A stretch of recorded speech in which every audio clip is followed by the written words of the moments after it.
thank you. Oh, the microphone is working very well, very good. I hope it's not too loud, is it? I don't want to disappoint you. I think I will relieve you. I am not going to go into detail on all the things I've been doing over the last 50 years. Otherwise, it would take several hours, and I don't think you would be very happy about it. So I'm just going to try to highlight some of the more entertaining aspects so you don't fall asleep. Reminiscences, I was wondering how to title this, and I decided to call it Reminiscences because that's what I'm doing. I'm remembering some of the things that happened. How did it all start? The beginning. In the beginning. What was in the beginning? Well, I came here in 1962 and entered the gates of Sir George Williams, deciding I'm going to start studying. I wasn't sure exactly what, but I knew that I wanted to start studying. And I had an interview with a professor in the Department of Mathematics. That's what they had assigned from more or less the description of what I said I wanted to do. And I sat in front of him, and he said to me, "Okay, young man, what do you want to study?" And I said, "I want to study human spaceflight." And he said, "Well, I'm sorry, we don't do human spaceflight at Sir George Williams University.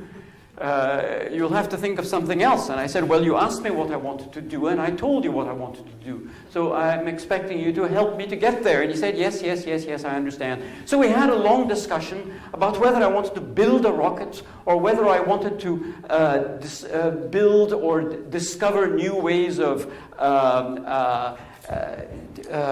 rocket fuels, or what exactly. We got very confused, and we didn't get anywhere. He didn't have much experience in this domain, and I didn't either. So he said, he was a wise man, and he said, "Well, you know what? Relax, shut your eyes, and dream. I'll give you 5 minutes, 10 minutes if you need it. We'll take your time. Try to go 20 years into the future, and you are doing your dream job, and then try to think of a few minutes of a very exciting part of your task. And then when you have that, then open your eyes and tell me that 5 minute slice of your work in 20 years' time. And then I'll help you get there." So I said, fine, and I decided to see how I could chase my dream in human spaceflight. So I shut my eyes, and I started thinking about it. Well, I used my imagination, and it didn't quite go that way as you see on the slide, but it was in a relatively fantastic direction because he had given me full freedom to think of what I wanted to do. How did I get my dream? What was my dream? What inspired it? I went back in my head very, very briefly as a child. I remember I was 5 years old when I looked at the night sky, and in those days you could see the night sky. And I saw all those stars and the moon, and I didn't know what they were. Were they little lamps? Were they windows? I was told they were stars, but there was also some planets. And those are close by. The stars were far away, and I wondered, can I go there? I wasn't sure. And I had a dream, and my dream was to work in human spaceflight, but what was I going to do? I had read a little bit, Jules Verne. Those were the books, those are the days when one read a story, when one read some fiction, that one could sit down and say, well, maybe we can do it too. They were closer to reality, and that's what Jules Verne was able to do. He inspired not just me, but he inspired those who also inspired me later. There was Konstantin Tsiolkovsky. You may not have heard of him, but he was inspired by Jules Verne, but he went a step further. He tried to build some kind of a method of getting man into space. He didn't quite know how, but he did understand that Jules Verne's idea of building a long gun in the Earth, I don't know whether you're aware of how he was going to send some of his people to the moon, but he dug a huge hole in the ground, 300 meters, and it was going to be a huge gun with a lot of gunpowder and some other types of explosives that would accelerate an object all the way up to the moon. Fantastic idea. And actually, when you do some calculations, the idea was good, but those of you who are rocket scientists here, and I think there are a few, will have understood that it was not quite well developed. It would have been very difficult to have a long enough gun muzzle. It would have had to be more like 3 kilometers instead of 300 meters. In order to accelerate the object, and by the time it had accelerated the object fast enough, probably the people inside it would have been squashed very uncomfortably and not survived. But the idea was there, and Jules Verne gave that idea, and others worked, and Konstantin Tsiolkovsky said, we're going to attach those explosives to the vehicle. Now, why do you need to do that? A car can move forwards, but it's pushing against the earth. The same with the train. The same with the ship, it's pushing against the water. An airplane is pushing against the air and using it to rise up. But in outer space, you have a vacuum. You can't push against anything. So you have to carry your own thing that you're going to push. And that's what the problem that Jules Verne was trying to solve, and that Konstantin Tsiolkovsky had a better idea. We would carry the explosives and try to control those explosions and push ourselves up in the vacuum. And these were people who also, I'm only highlighting a few, who wrote their own stories and dreams. And he even wrote his science fiction dreams of the earth and sky. He liked to write those things as well as to develop his ideas and to actually start building and even tested some of his rockets. He wasn't the only one. There was Robert Goddard in the United States, who at the same time was also dreaming. He was also inspired by all these things happening, and he actually tried and succeeded in building some primitive rockets. And he postulated we can use a rocket to send a man to the moon. And the New York Times wrote, "This man is a fool. He is categorically, absolutely a fool, because it's not possible." It's very sad that poor Robert Goddard died before his dream was realized. It's a few years after his death, 15 years after his death. And the New York Times published an apology. But it was a bit late. But Goddard was right. And there is one of NASA's centers are named after him. Then there was Hermann Oberth. Each country likes to claim their beginning and their invention of human spaceflight. And Hermann Oberth was a very talented engineer who not only dreamt, and he was not only inspired by Jules Verne, and he not only wrote his own books and science fiction, but he actually built those rockets. And he built them very well. They were really the first real rockets to fly a few hundred kilometers and in a fairly controlled way. It was really the first, you might say, success. Well, those who were in the Second World War on the other side of those rockets may not have considered it a success, but technically speaking, it was one of the first successes. And in the early days, he was so interested in science fiction at the same time that he collaborated with Fritz Lang, one of the first and most famous German film producers, to make a science fiction film. And he wanted to launch a rocket at the premiere of the film. I mean, something very original. You can imagine people doing something like that today. And he tried. Unfortunately, he had an accident and he lost an eye in the accident, but he didn't die himself. But this was the enthusiasm that these people had. And one of his subordinates, Werner von Braun, became the father of the NASA and the success of the United States spaceflight.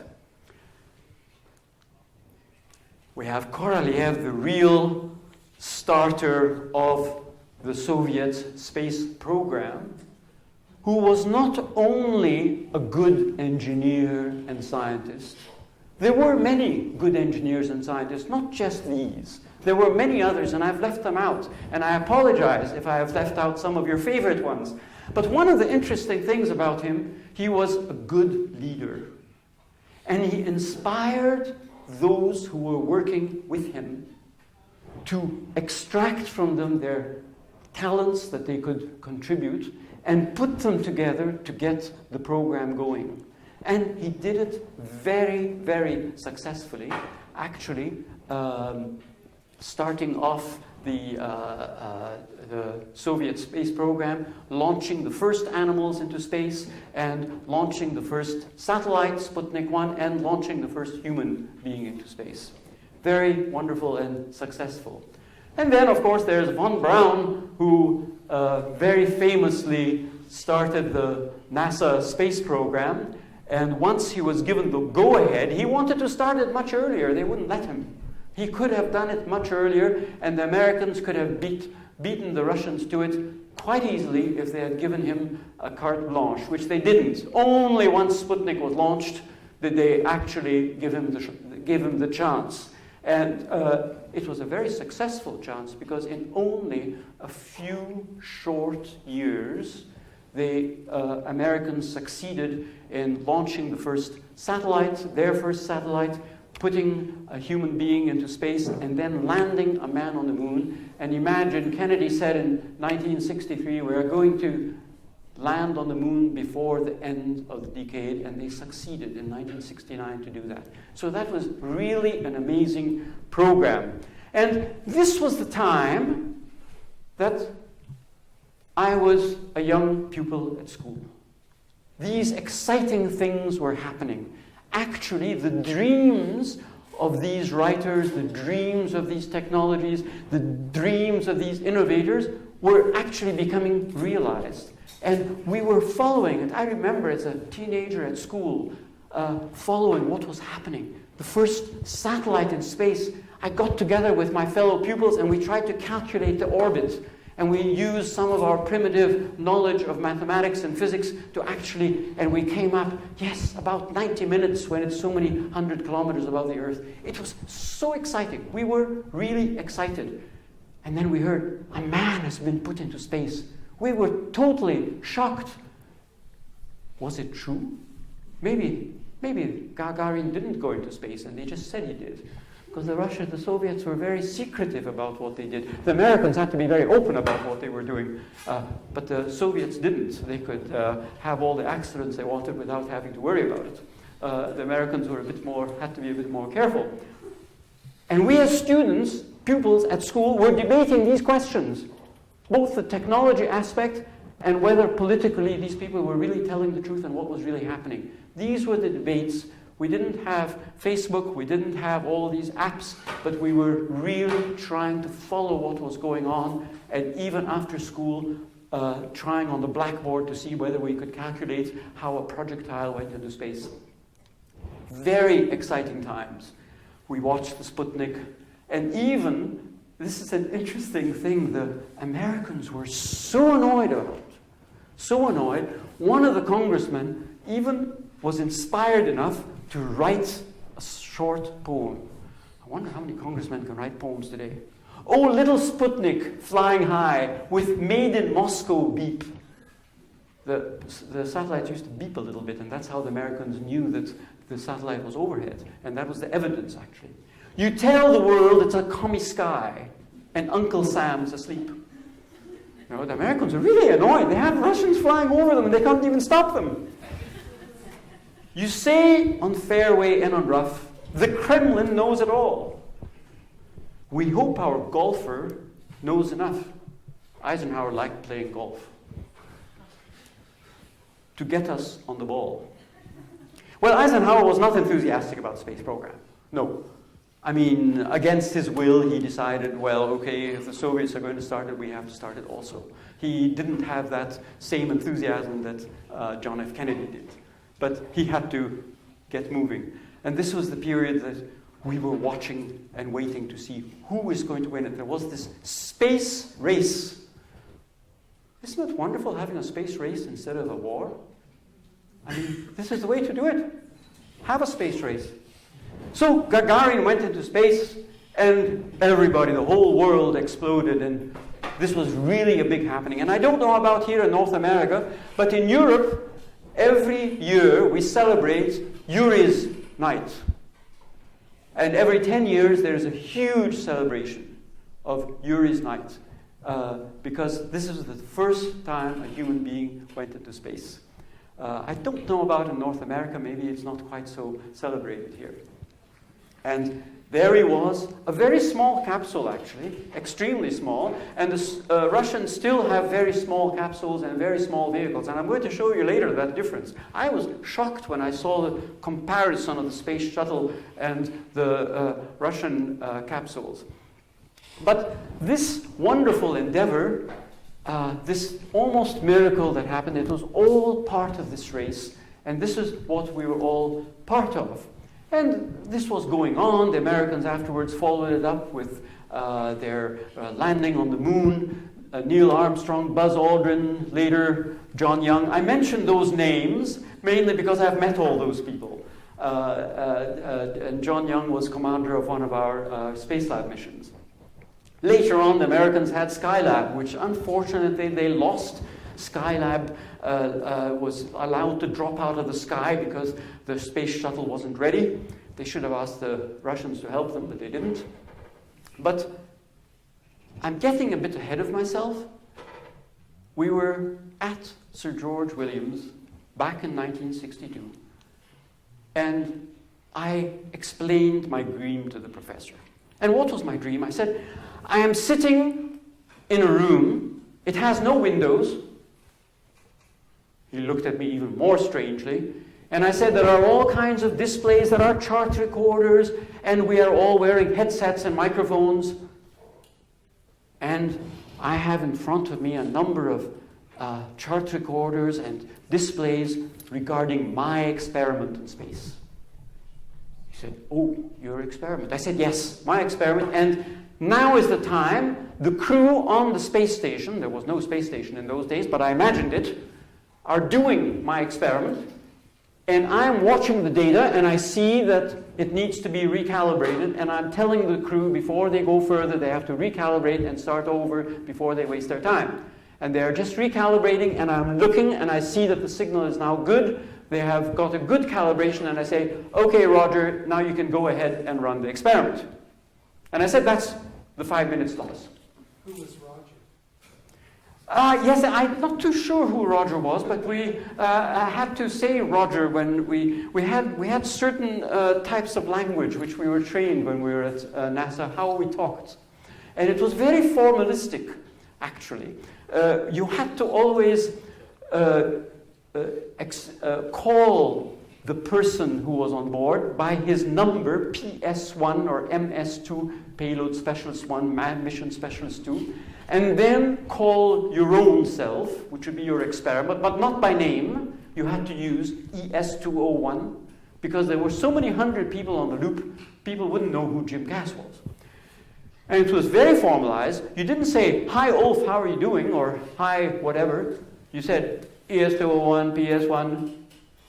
The next step is, that was the way you were supposed to do it. And very different from, I'm digressing, but I may as well, very different from the way the Russians do it on the Mir station. When they call up, the Americans, we had 24 hours communication with the crew. 24 hours, continuously. I mean, it was amazing. And I was there, I had a 6-hour slice of time that I communicated. I was leading the European experiments. And when the Russians were doing the communications, they had a 10-minute period every 90 minutes. And you would think they would use the time. And I remember when I was collaborating there, We said, we have to give the crew a message, and it'll take us only 2 minutes. They said, wait. You'll get your 2 minutes, maybe. And then, hello, Vladimir, how are you doing? Yeah, I'm doing fine. How are your kids? Fine. How is the weather there? Oh, great, yes. You're having a birthday coming up. How are you going to... And I said, but this is getting crazy. We have our message. This would never happen with NASA. What's going on? And they continued, and the 10 minutes was over, and I couldn't get my message across. And I said, what have you done to us? You were only talking about your family and kids for 10 minutes. They said, yes, it took a bit longer than planned. But how about our experiment? He said, next time, wait another 1.5 hours. He said, these crew are there for 6 to 12 months. We aren't going to be so formalistic with them. We have to treat them like human beings. We know them, they're our friends, and this is the way we talk with them. And if your experiment suffers a little bit, it doesn't matter. You can try again. We are not using the time effectively. Value for money, every minute costs so many thousand. Well, the Russians never thought that way. It was all paid by the state, and nobody thought about how many thousands of dollars a crewman costs per minute. He got paid just like everybody else did. Very different way. It was, you sit back and you say, I can't believe this. Something is very different. We're doing things differently. They're doing things differently. I'm not too sure which is better or which is worse. It's different. And we can learn from it. So I explained this to the professor, and he said, young man, the best thing for you to do is to study the basic philosophy for all of science and technology, and the main language that is spoken, and that is physics and mathematics. He said, with that, you can do most of what you want to do. Very wise man, and that's what I did. I studied mathematics and physics, and I graduated from Sir George Williams University with a bachelor's degree in this, and then I went on to the University of Michigan, Ann Arbor, beautiful place. Not a typical American city, you can actually ride a bicycle everywhere. And we had our opportunities and challenges. I have to watch the time. I was going to say a few more stories there, but I think I'll have to cut them a little bit short. But it is not so simple to go from one step to another. One thinks, I just went to the University of Michigan and then went to the University of Leeds. It wasn't so simple at all. I remember when I had the opportunity to do my doctorate in England, the professor said to me, would you like to search for the building blocks of matter? I said, sure, I would. Would you like to be paid for it? I said, sure. He said, well, you have to. First, we'll test your eyes to see whether you can see in stereo. I'll tell you about that. You have to get your transcript, and you have to pay for your flight. Well, I went to university and asked them for my transcript, and they said, no way. You haven't paid your fees of the last term, you don't get a transcript. No money, no transcript. The University of Leeds said to me, no transcript, no entry. Well, no money, no transcript, no entry. What am I going to do? I tried to register, so I applied for a scholarship, and lo and behold, I got it. So I said, wonderful. The University of Michigan gave me a scholarship. They said, sure. I passed the requirements and I got a scholarship. I was delighted. I wanted to collect it, and they said, just a minute. You have to register. The scholarship is for your studies next year. I said, but I want to use it for something else. No, you're using it to study. So I said, fine. So I went back to my department and I said, I just want to take some course or other so I get this scholarship, then I can get my transcript and fly over. They said, no way, we're not going to play that game with you. If you're really not going to be staying here, then you won't register for a course. I was lost, and that's when I went again to the Department of Mathematics. They were the good guys.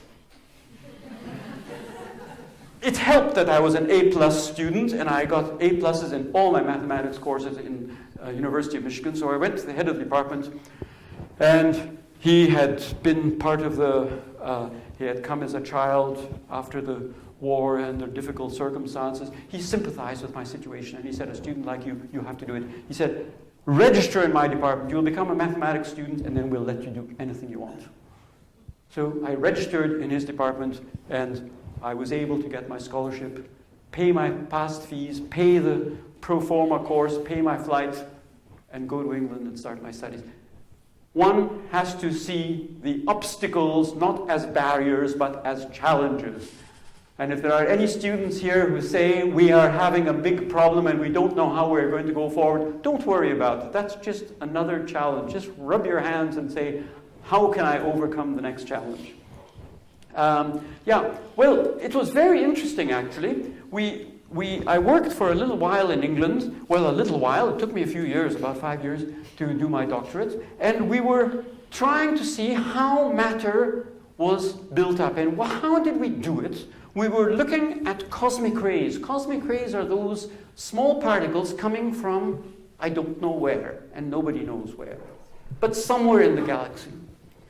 And they're traveling since millions of years, because they have been traveling for ages and over long distances. And they enter the atmosphere, and they hit molecules and particles in the atmosphere, and they break these particles apart. And we were hoping that as they hit these particles with such high energy, that we might be able to find those broken up parts that might actually be the building blocks of matter. And we were specifically looking for a small particle that had 1/3 of the charge of an electron, an odd number. And we called it the quark. How did we do this? Well, you would think we would have the most up-to-date equipment. Well, universities don't always have the most up-to-date equipment. They don't always have all the money in the world to do what they are doing. We did have enough money to build the biggest cloud chamber. What's a cloud chamber? When the cosmic rays come through, they break up the molecules, and if you expand the cloud chamber very rapidly at that point and lower the pressure and the temperature, you have condensation on these broken ions. And then you can see by the number of those droplets of water what the charge is, because it will be the square of the charge. And if you have 1/3 of an electron, you will have 1/9 of the charge, and you will see a big difference. So that was the detective kind of work we were supposed to be doing. And how did we do it? Well, we didn't use digital cameras. We didn't have them. And if we did have them, we wouldn't have used them. We would have used, and we did use, old-fashioned cameras. And how old-fashioned? We were able to get cameras used on the airplanes in the Second World War to take photographs of the ground. Yeah? They were great big cameras, 8-inch film. We used slow film. You all have nowadays cameras with 400 ISO or whatever it is. In those days, we used an ASA of 3 or 4, the slowest film you can think of. Why? Because you had such a fine resolution, about 10,000 times finer than any digital camera can give you. And these were the cameras we used. And how did we had to photograph them, and we needed a lot of light. Well, we went back to the World War II airplanes where they were carrying these capacitors, and we purchased almost a ton of capacitors. These were boxes of these capacitors, which we triggered all at the same time, and this tremendous triggering, which if you happened to touch it in the wrong position, you would have been blown off to the other end of the room, was able to offer enough light for this very, very slow film to take this very, very accurate pictures. And we were able to we had 3 or 4 of these, 3 or 4 pairs of cameras to analyze these tracks where you saw all kinds of dots, but when you looked at them in stereo, and that's where I needed stereo eyes, I would suddenly see those wonderful 3D images of these traces. Anyway, I won't tell you much more about that, but it was a very exciting time. We didn't find the quark. Otherwise, I probably wouldn't be here. I would be enjoying the wonders of having been part of a Nobel Prize team. But, well, we don't want, not everybody is able to win those things.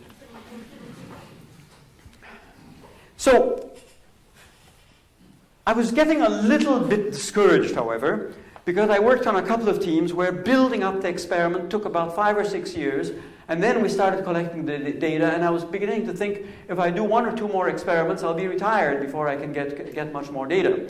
And I wanted to do something a little bit quicker, and I wanted to do something a little bit different. And I talked to my professor at the University of Mainz, and he was a very understanding person, another wise person I met. And he said, young man, I detect a certain amount of discouragement.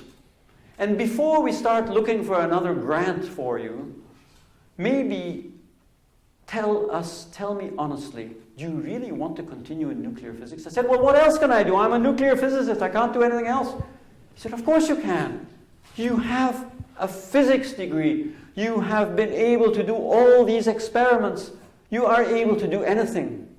You don't have to just do nuclear physics. You have the fundamental tools. And he told me the same words that this mathematics professor had told me.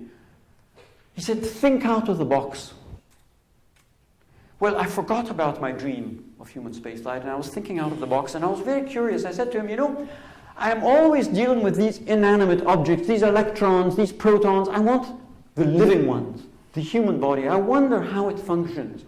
Do you think I could use my physics to understand the physics of the human body? He said, sure. Believe it or not, a few days, 2 days later, I was walking into the Institute of Neurophysiology for an interview with the head of the institute. And I thought, this is crazy, but okay. I have no idea what physiology is. I mean, it's the functioning of the body, but that's all. And I walked into the office, and I thought he would start asking me a few questions to see exactly how ignorant I was. And he said to me, I have a couple of questions. You speak English, so that's not the problem. I said, oh, very good. You seem to be looking for a job, so that's a good thing, so I don't have to ask you if you're interested in having the job. I said, oh. And he said, I just want to know, how quickly can you start? And I said, but don't you want to know whether I know anything about neurophysiology? He said, you're a physicist. The professor told me you're an intelligent person and the physiology part is easy. He said to me, you can learn that with your left hand, that's part of your brain, whatever it is. He said, that doesn't matter. Physics is the wonderful. He said, I have all these medical doctors and they can't think logically, they can't think rationally, they can't plan experiments properly. We need somebody like you in our team. So, very quickly, the German bureaucracy is extremely complicated, but it's very efficient. And within a few days, I had all my papers ready, and I went back to his office. I had to start in the middle of the month. He wouldn't wait till the end of the month. And I knocked the secretary's door, and I said, can you tell me where I'm supposed to hang my coat up and where I'll have my desk and my laboratory? She said, no. Another obstacle. She said, don't worry, when she saw the look in my face. She just said, the professor wants to see you first. You may not have to take your coat off. I said, oh, this sounds really bad. So I went and knocked his door with trembling, and he smiled and said, oh, wonderful, wonderful, don't take your coat off. He said, I'll put my coat on, he said, and I'm going to take you somewhere. He said, yes, I'm going to take you to one of our labs. I said, but you said the labs were here in the building. He said, yeah, but I have a special lab. He said, I'm going to take the opportunity. And he looked out the window. He said, the weather was wonderful. I said, oh. I was beginning to have second thoughts about this person, but I said, fine. We went out in his Mercedes. We drove to the nearest airport. We went to a large hangar, and we entered it. And we saw an airplane. Well, this is not exactly the airplane, but it's a picture of that type. It was a sports Fuji with 4 seats. And he said, this is a very special plane, he said. It can do all manner of acrobatics. I was beginning to get a bit nervous. And he said, I'm a pilot, I'm a pilot. And he said, and we are going to, he said to me, we are trying to understand the vestibular system, and we are trying to understand how gravity affects it. And he said, I mentioned to you, and I had forgotten, we're going to plan experiments actually in orbit. There is a laboratory that is being built that is going to orbit the Earth, and we are going to be the first team to be part of this. And we are preparing for this. And with this plane, we're going to do some parabolic flight, and we'll have some weightlessness, and we're going to see how things are working under weightlessness. And today, I thought we would demonstrate it to you. You will sit in the plane, and I will fly it, and you will be the guinea pig. I thought, oh my God. He saw the look in my face. He said, don't worry. I'm a good pilot. I was a pilot during the Second World War. I shot down a whole lot of planes, and nobody shot me down. I said, oh. He said, don't worry about it. I mean, I was really a good guy. You know, I had to do this because my family was being persecuted. He gave me all the story about it. But he said, but I'm really good. I'm really good. Any American pilot will tell you that. Just ask them. I'm quite well known, he said. He wasn't the Red Baron. I'm not too sure who he was, but he was one of the better pilots. He survived the 5 years of them. So I sat in the back seat of the plane and put all the equipment on me and started flying, and I suddenly began to feel the gravity pulling me down the 3 or 4 Gs, and I felt my cheeks going down, and my eyes going down, and my stomach was kind of sinking into the bottom, and I thought, this is crazy. And then suddenly, like a roller coaster, suddenly I was floating.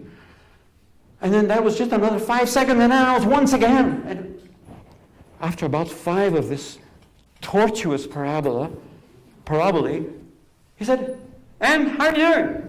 I said, well, I think I'm okay. You can do another 5, I think, huh?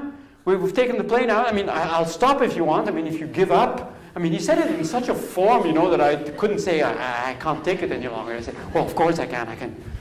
So I said, sure. And he went again another 5 rounds, and this time I was really feeling terrible. My stomach was in my mouth, literally. And he hadn't given me a vomit bag. And as he was flying back and the plane was shuddering, and well, I won't tell you all the details.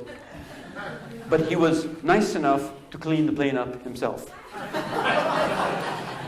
And he gave me the rest of the day off. And he even gave me a voucher to go and have a meal, but I didn't feel like it. So that was my first day of work. Well, what we were trying to do is we are trying to understand how our sense of orientation is. How do we know that you are tilted or you are upright? How do you know when you're moving forwards and backwards? Well, you know because of your eyes, but actually you have many little organs in there called otoliths, semicircular canals. And sometimes what you see and what you experience are so different that you get sick. And that is what we are also studying, and I knew what it was about. So, I won't give you a lecture on this, but essentially, just very briefly, I wouldn't say physiology for idiots, but I wouldn't be very polite. But these things here, there are 3 canals where you have fluid in them, and they're almost at right angles. Would you believe it's something in the human body at right angles? And they have some membrane there, and when you rotate, then the fluid kind of follows the rotation and presses on the membrane and gives a signal, and then you kind of know that you've rotated. And depending upon which rotation you have and the combination, these vectors will tell you exactly how you have rotated and what angle and at what speed and with what acceleration. But that's only the round movements, you know, the circular movements. The body is very clever. Then there are some linear detectors, and these are otoliths. They are like hairs in a jelly, and when you move forward, the jelly kind of carries forward also just a little bit later and bends those hairs. And depending upon the angle of that will tell you how much you have tilted yourself or how much you are accelerating in that direction. And believe it or not, there are 3 sets of these otoliths, all these cells there, also at right angles from each other. I mean, this is wonderful. It was amazing. I thought, this is just physics. I mean, I understand physics of the human body. I can just do my 3 dimensions and everything. It was great. So this is what we were researching. And we prepared a set of experiments for what was to be the first Space Lab mission. What is the first Space Lab mission? Well, The space shuttle had just been invented, created, or whatever. And that was around the time, 1980, when I joined this institute, and it had taken one of its first test flights. Unfortunately, a bit too late to rescue Skylab, but it was not too late to put our laboratory. And our laboratory, the European Space Lab, it was a cylinder about 6 meters long and 2 or 3 meters in diameter with all kinds of racks of experiments in it. This was going to go piggyback on the space shuttle. And the space shuttle is huge. You could have put 3 or 4 of these things into it. It's an amazing size. And we were going to be the first set of experimenters, a group of almost 100 different scientists, half of them roughly in Europe, and half of them in North America, Canada and the United States. And as it was a joint mission, the Americans were providing the shuttle, the Europeans were providing the space lab, we also had roughly half the experimental time. Exactly defining what that half of the time was sometimes very difficult, and that in itself was a very, very difficult thing. You can imagine. I jump ahead of myself a little bit. We are doing an experiment, and the crew is wiring themselves up for this experiment. We are going to measure something, the movements of his eyes and the effects of these semicircular canals, these organs there. And on Earth, we've timed it, but when they stick all the electrodes, they're doing it on the Earth, and we're timing it with a stopwatch. We see it takes 15 minutes. So we give them 17 minutes in space, because time is very short. They're only up there for a week, and they have 100 different experiments. And after our experiment, then the Americans get to do theirs. And they stick their electrodes on, which are different from ours, because they didn't get coordinated well. It means you have to unstick all of ours and put theirs on. So they are standing behind me, breathing down my neck, literally, as I am sitting there at the control panel and talking with the crew and saying, how is it going as you are sticking those electrodes on? Are you finished? After about 20 minutes, I said, because this is getting ridiculous. Finished? We're just starting. I said, but you're already used your 15 minutes. They said, oh, it'll take much longer. The experiment was supposed to run 30 minutes. 15 minutes to set it up, 30 minutes to run the experiment. Well, in roughly 45 minutes, they had finished setting it up. Takes longer in space. So I remember the American principal investigator behind me said, okay, young man, tell them to remove all the electrodes, now we start our experiment. I said, no, you can't do that to us. So we had to have some very quick negotiations where we would cancel one of our experiments on the next day, and he would give us his hour. It was a very, very difficult international problem trying to solve these things. This was the typical thing we're working through. And if you postponed your experiment by half an hour, it could be that your data link is not right, your video link is being used by somebody else. There were all kinds of complexities that had to be solved. And we didn't have that good communications between all the workers in the various buildings at NASA, and we had so-called runners in those days. A runner is a young man or a young girl with running shoes on. When you have filled out your form saying what you need, and it has to go through the various stations of data, of power, of time, or whatever, she takes it and she runs to the next floor and shows it to the person to get his approval or make the changes, and then runs to the next stage and runs to the next stage, and you hope it will be ready within a certain number of hours so you can put your change through. This is the way it worked. I was amazed. I thought they would have computers running it all. No, runners. Piece of paper and runners. That's how spaceflight was. Would you believe this? Yeah? Would you believe this? Yeah? Spaceflight with runners. T-shirt, shorts. Yeah. This is not quite what is shown. You see these big rooms with all those screens. Yes, it's true. Those big rooms with all the screens do exist, but there are still runners running to these rooms. I'm not too sure about today, but at least until 20 years ago there were. We built a sled, a human sled, where we accelerated people to and forth. I won't tell you all the things because we had to try to compare these accelerations on the ground. And I remember once a journalist called me up and called our department up and said, we want to see this human sled that is going to go into Space Lab. And my professor said, yeah, Jim, that's your job. You see the journalist. I said, oh my God, another journalist. We had all kinds of journalists coming to us. So he came and he said, can I ride in this sled? He said, okay. We are supposed to be polite to them because they have to write a good article about us. Other than the politicians won't give us money if they don't write a good article about us. So I put him in the sled. And he said, can you accelerate me to and forth? So I went to the computer. We had a very simple one. I had even written the program. And we had all these cables going to a generator. And it was Monday morning. What nobody told me was that another scientist in the institute decided to borrow the generator over the weekend. He brought it back.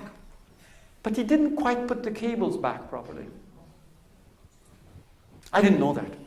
So I pressed the button and I gave him 3 or 4 milli-G. It's a very, very little acceleration because we were just testing the thresholds of perception. And I pressed the button and I was thinking, shall I put all the safety, because we had a complicated helmet, shall I put all the safety in place? I thought, I will. I said, just do, so that he'll see what it's like. It's not slow speed, it doesn't matter, but I'll do it. Fortunately, I pressed the button. And the sled took off with about 3G and went all the way to the end and crashed into the end. Fortunately, we had all kinds of pneumatic barriers, etc. I thought, oh my God, what has happened? I opened the helmet and I said, are you okay? He said, yes. He said, you didn't quite warn me about this. I said, yeah, well, I was just testing our safety system. You see you're not hurt, are you? He said, no, he said. Do you really want some more? He said, yeah, I want to understand. So this time I decided to lower the acceleration by a factor of 10 to be absolutely sure. What I didn't realize that the cable he had plugged it in, whenever you lower something, increases it instead. So when I pressed the button again, this thing took off almost like a rocket, and I've never seen it going so fast. He was dazed at the end of it, and he said, I think that's enough. That's enough. Thank you very much. I think I'll leave now. And I got rid of it very quickly.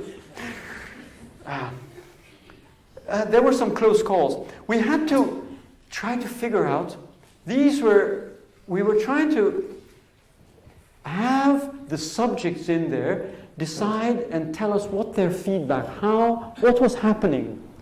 And when you are blindfolded and being accelerated very slowly, you may not know that you are moving forwards. You may think you are tilted. And this was one of the big problems that airplane pilots had when they were taking off from an aircraft carrier.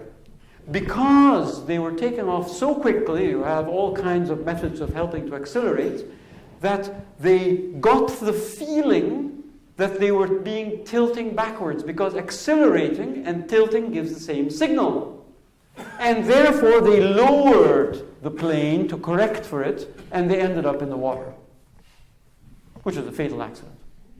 And this was happening more often than was expected. Nobody could quite understand why these experienced pilots couldn't take off from an aircraft carrier until they finally began to analyze these vectors and the illusions that one has. So these were the kinds of things we were trying to analyze. It wasn't just child's play. And I remember I had to put subjects in there, but when they saw the room and they saw the sled, immediately they said, yes, we're going forwards and backwards. They sometimes got it in the wrong frequency, but they said that, and I didn't like that. And I wanted to do my experiment cleanly. So we had to do all kinds of things. I remember the subjects would come, and finally I had my methodology. I wouldn't show them the sled. I would tell them they had to be blindfolded, and I'll take them blindfolded to the laboratory. And I didn't take them directly to the sled room. I took them to the elevator, took them downstairs, took them out of the building, went for a walk around the building, and finally said to them we were going into a huge cavernous cellar of 10 meters high and 20 meters diameter, and that's where our equipment was. And I calmly took them back upstairs to the room where the sled was and put them in there. And then I asked them, when I accelerated them, what is happening? And then I got all kinds of interesting answers. We are on a swing, we are doing something strange. They couldn't tell what it was, what was really happening. And this is what we were trying to understand. It was very interesting. We had a special helmet to measure everything. And then we did, of course, our parabolic flight. Oh dear, we're running out of time. I think I'll have to move forward. We had speeding. We rented an ambulance. Well, we didn't rent it. We got it. The company gave it to us for nothing. And we would go to the airbase, and before the airbase was being used, we would accelerate with this ambulance and then brake and then measure all kinds of signals. We had to do this at 5 or 6 in the morning before the real traffic on the airbase would start. So we had all kinds. We did work underwater, and I had to do my scuba diving in order to be able to do this and to try to measure our senses of orientation, blindfolded, spending some hours underwater. And you had to have tubes carrying the bubbles away so you wouldn't get the feel of the bubbles of air that are coming out, what direction they're going. There are all kinds of things we had to take care of. And yes, I have this also. This is our vestibular helmet. I won't go into detail, but this is what the poor people were wearing. And you can imagine when you are crashing somewhere, and you are crashing at the end, and that thing is... And I had to do... The European Space Agency said they wouldn't accept that helmet in the Z position. In other words, if I'm lying down and accelerating with my head in that direction, they said it might break your neck. And we had to actually do this with a high-speed camera, and then I went to the European Space Agency, and I had to volunteer myself as a subject because nobody else, and I had to sign all kinds of documents that I wouldn't hold anybody responsible to demonstrate that we could accelerate with full speed, because I knew that journalists had succeeded, and I realized I would survive as well. Well, in the Z direction, I did get a bloody eyebrow, but that was all. I did survive. So it did help with that journalism. And this was one of our sleds. This is the one we had at NASA that they built to replicate, and this is the person wearing the helmets. And this is what parabolic flight is. And in case you're wondering, it's very simple. It's as you go up, you see there, you are going up here, you are being accelerated. Here, 2 or 2.5 G. It's not that much, but with the small airplane, we had to do it much faster, and therefore we had 3 or 4 G. And then you get up into this period, and this is the period here where you're weightless, and you're flying around. Okay? So, next. Well, Galileo also talked about that, but it's not quite a parabola. It's actually an ellipse around the center of the Earth if you don't have any air friction. But we won't argue about that. This is a couple of the planes, the KC-135 on your left, the Knez Caravelle on the right. I rode both of these, and this is the actual angle they're flying when you start off this parabola. And this is 0G, the new air plane that the European Space Agency has. And this is actually what you are doing. And the windows are cannot be seen. They're all covered with foam rubber in order to absorb the problems you have. So what we will do here is, I'll tell you very briefly what actually happened. I think we're running low on time, but it really is exciting, and I think we'll allow ourselves to go a little bit over time. In America, you have 4 space centers. You have 6 or 7, but 4 of them are really being used actively when you have a space flight, and the ones that we went to. And one was in Marshall, where we trained the crew. Kennedy, where they actually took off. And we had to be there too in order to be able to measure on them. And the interesting thing is they take off from Cape Canaveral, exactly the same place that Jules Verne postulated. So he was a good science fiction writer. Cape Canaveral is right in Florida, and that's where Jules Verne analyzed that would be the most likely place in the United States. And those are the good science fiction writers. Landing was going to be difficult. They didn't want us to land at Cape Canaveral. They had too short a runway, and it was one of the pioneering shuttle missions and one of the early ones. And therefore we landed at Edwards Air Force Base in California. There we had kilometers long space, and NASA also had a center there, and that's where we had to replicate all our equipment there to measure on the crew as soon as they landed, within minutes afterwards. And then we packed a lot of our stuff in one of these huge military transport planes, which have no windows and no insulation, and you have to sit backwards. The plane takes off. You don't sit forwards. Forwards is only psychologically useful, but safer if you sit backwards when you're taking off.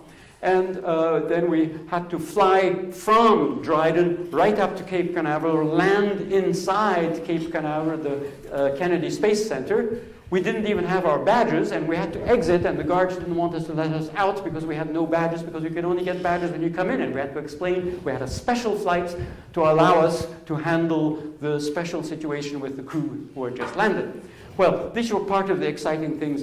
And Johnson is where I was sitting in that room without windows, which was the year 1983, 21 years after the dream. And I was communicating with the crew and telling them, Ulf Merbold, the first West German astronaut, the electrode on your right eye is not stuck properly. Replace it. It was almost word for word what I'd dreamt 21 years earlier. I didn't quite realize it at the time. It was only later on that it hit me. It is possible to dream, and it is possible to get there. This is the center there. These are our crew on the first Spacelab mission. Spacelab is not very big, and you see from around the group, the one at the back is Owen Gary, and he's a Skylab astronaut. So he was part of the Skylab missions. There's Ulf Merbold, the first German astronaut, and there's Byron Lichtenberg. We had a large number of firsts. I also trained Hugo Ockels, who was the first Dutch astronaut, and when I was at organizing the Mir missions, and we were in Star City, who was our interface between the Russians and the rest of us was Sigmund Jähn, the first East German astronaut. So it was really a wonderful time, a very interesting time. We all got to know each other, and there are a number of clips, but I'm not too sure. I don't know whether we really have time for many of these video clips.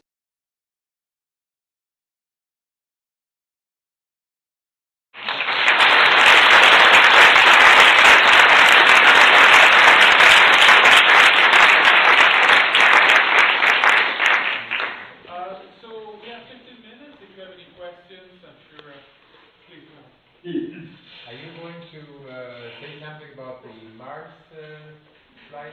Yes, I was going to say something maybe I will tell you very briefly, ask you a question. The question was about Mars. Mars 1 is a project for sending people to Mars in a on a one-way ticket. But that is not the only project with Mars. There are several projects. That's the one that has become most infamous.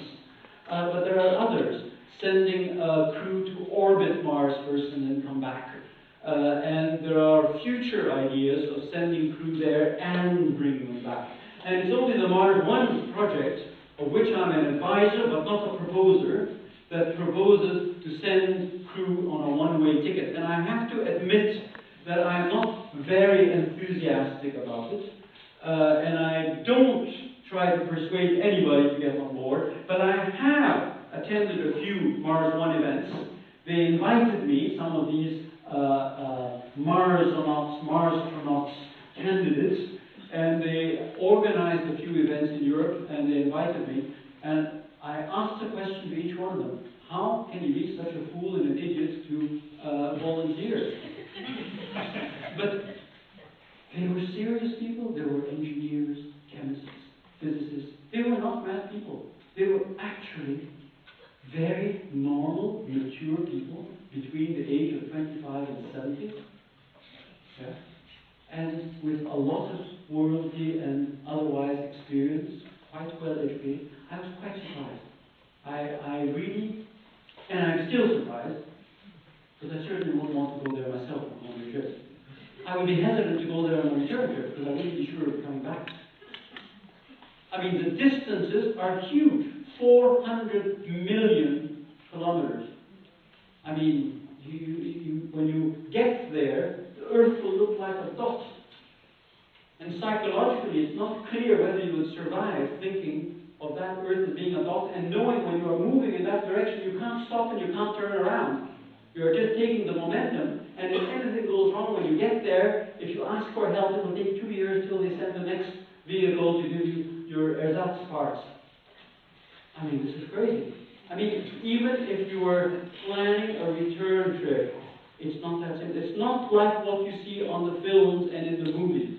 It's not so simple. We can't do things so quickly. And this is only Mars. It's our closest planet. And that's only 400 million. With the nearest star is Alpha Centauri, which is 4.3 light years away. It would take us 25 years at immense speed to get there. I mean, the science fiction that is being spread around nowadays has nothing to do with reality. And yes, if you ask me about Mars One, I would really hesitate. But I would hesitate to climb Mount Everest on the cliffside. I would go up the path. And yet you have them, and I have friends of mine who have done such things and have even jumped down and almost got themselves killed. And they do things like that. People do take risks, and they want to take risks. I wouldn't want to myself, but I wouldn't do it here on Earth. So it's very difficult to understand, really. But many people do like to take risks. Yes? There's a question up there. Yes, so if you take 5 minutes today and you try to have a dream, what would it be? Very good question. I do have a dream. And my dream has been, recently, not to do with spaceflight. Not to do with spaceflight. I see problems here in the world where people are not getting along with each other, where countries are threatening each other and trying to fight each other, and I would like them to learn some lessons from the past and learn some lessons of how to do things and not to make the mistakes of the past and not to repeat them at huge cost. And this is my dream, and this has been my dream, and I've been trying to spread it. And lo and behold, on Monday, I was invited to the European Commission as part of their training week, and I did a 3-hour, a 1-hour presentation, a 2-hour workshop on how to learn lessons and not repeat the mistakes. And I tried to tell them, history repeats itself because nobody was listening the first time. A mistake is something that should only happen once, and you don't have to do the same mistake that somebody else did. And we only have to read what the Romans did and what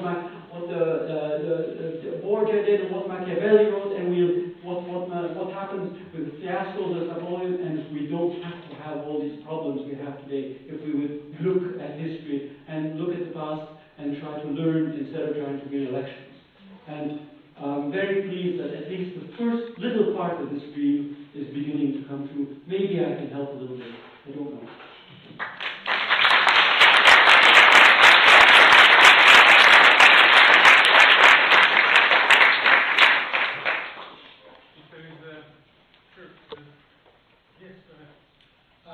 First of all, we'll never learn from our mistakes because individuals are smart, but people are stupid.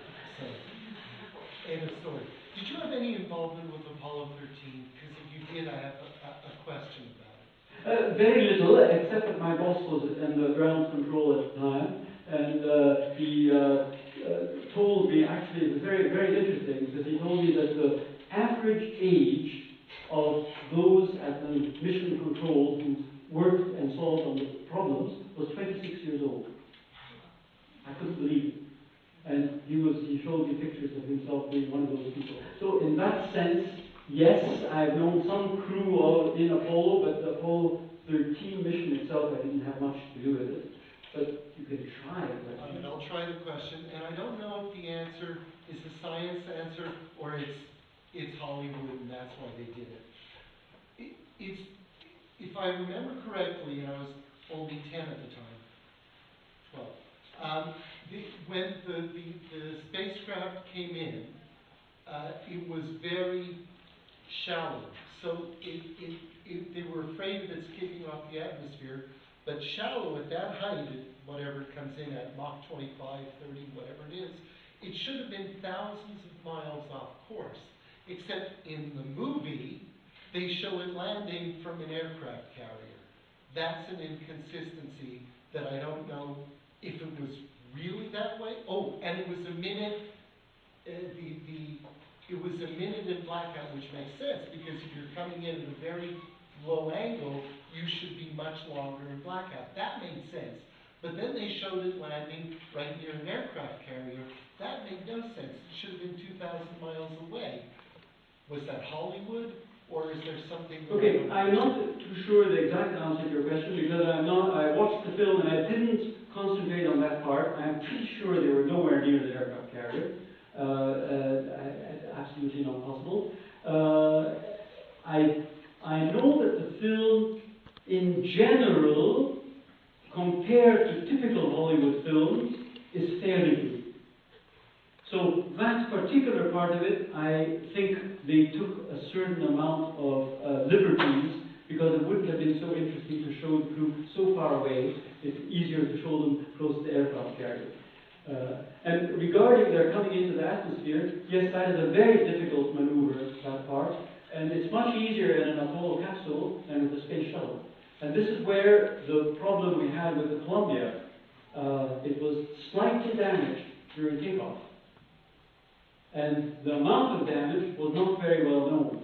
And I think most people tried to keep their eyes shut because they realized there was very little that could be done when the crew, that was the last Columbia mission, STS-107 in 2003. And it happened to be I was involved in this mission, and all of the crew, I knew them personally, and they were all friends of mine, including the commander.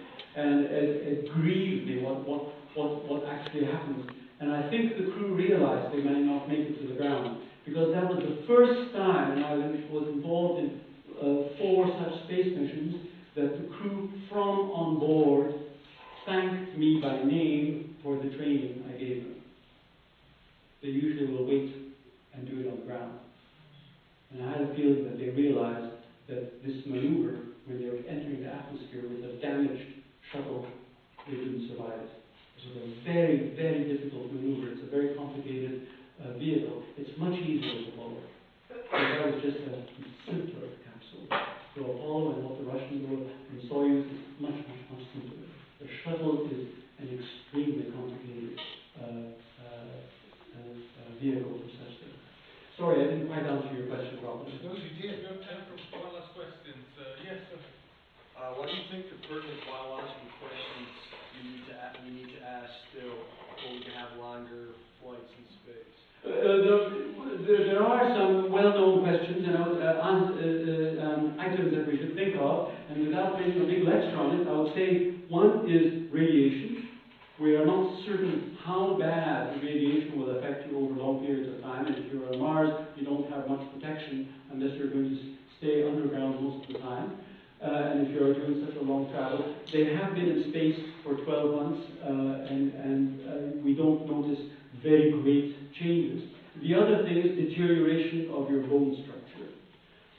That does deteriorate, and you have to do a lot of exercise, and even this, they show them running on board, that's not enough. We do a lot of things like knocking our bones, and that causes a certain different types of stimulation, which helps the bone to replace and get stronger. And the third thing is deterioration of muscle, which again, you can do all kinds of exercise, but you might, so that's why when you are living on Mars for a few years and you decide to come back to Earth, you may have huge problems. So those would be roughly the 3 things I would say that would be the most critical. I am not talking about the psychological aspects. I saw a hand up there. Do you have a question? Yeah, go ahead. Because we worked with both the Russians and the Americans, and you told us that there was a big difference between the aircraft they used. But I'm curious as to how the teams were different. Yes, very different. Very different. Working with teams, it was very different. You have a totally different way of working, especially as I illustrated with the communications part. I remember we did experiments, such as with the Sphinx experiment, where we tried to play psychological games, teamwork games. And we try to play one auctioning, competing game, which is very typical North American type of psychological game. You have a limited amount of artificial money to buy certain things, and you have to auction those things to see how much you can pay, and then still build what you are trying to build and win the game. And we played this game with the Russian teams, and the auction went very badly. They immediately, without raising the prices, divided all the things up between themselves without having. And I said, what's going on? And they said, well, why auction it? We just talked to each other over coffee and decided you take half and you take half. Very simple.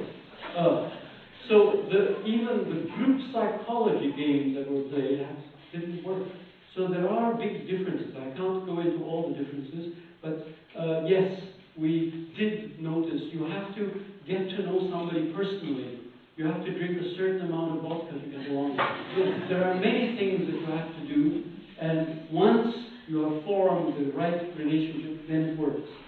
But otherwise, you can have, there are all kinds of hierarchical, that would be a lecture in itself. All right. So if you want to join us and if you have more questions for Jim, you can join us through that door. There's some coffee waiting for you. Otherwise, I'd just like to thank you for coming today. And of course, Jim Kass has been really wonderful.